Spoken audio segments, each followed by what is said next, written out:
Every morning now brought its regular duties.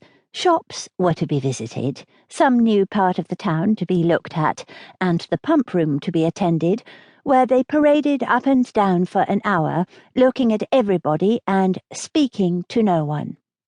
The wish of a numerous acquaintance in Bath was still uppermost with Mrs. Allen, and she repeated it after every fresh proof, which every morning brought, of her knowing nobody at all. They made their appearance in the lower rooms, and here fortune was more favourable to our heroine. The master of the ceremonies introduced to her a very gentlemanlike young man as a partner. His name was Tilney. He seemed to be about 4 or 25, was rather tall, had a pleasing countenance, a very intelligent and lively eye, and, if not quite handsome, was very near it. His address was good, and Catherine felt herself in high luck.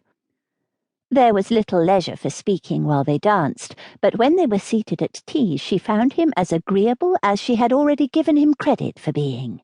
He talked with fluency and spirit, and there was an archness and pleasantry in his manner which interested, though it was hardly understood by her.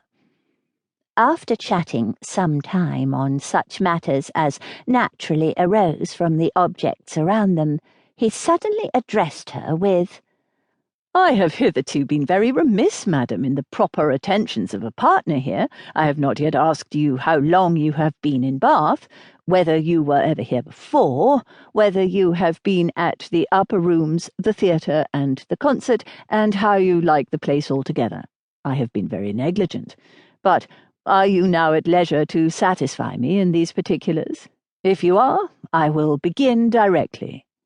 "You need not give yourself that trouble, sir." "No trouble, I assure you, madam."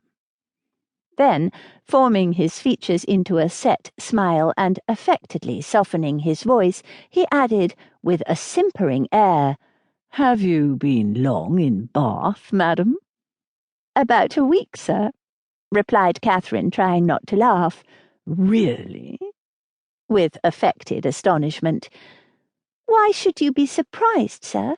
"Why, indeed," said he in his natural tone, "but some emotion must appear to be raised by your reply, and surprise is more easily assumed, and not less reasonable than any other. Now, let us go on.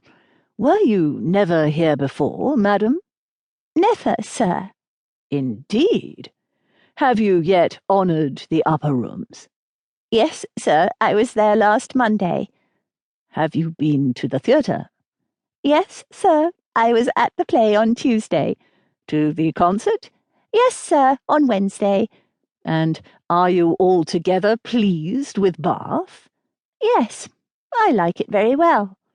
Now, I must give one smirk, and then we may be rational again. Catherine turned away her head, not knowing whether she might venture to laugh. "I see what you think of me," said he, gravely. "I shall make but a poor figure in your journal tomorrow." "My journal?" "Yes, I know exactly what you will say. Friday, went to the lower rooms, wore my sprigged muslin robe with blue trimmings, plain black shoes, appeared to much advantage, but was strangely harassed by a queer half-witted man who would make me dance with him, and distressed me by his nonsense." "Indeed, I shall say no such thing." "Shall I tell you what you ought to say?" "If you please." "I danced with a very agreeable young man introduced by Mr. King, had a great deal of conversation with him, seems a most extraordinary genius, hope I may know more of him. That, madam, is what I wish you to say." To keep listening to this audiobook, I've left you a link in the description so you can do it, at no cost thanks to Audible's 30-day free trial.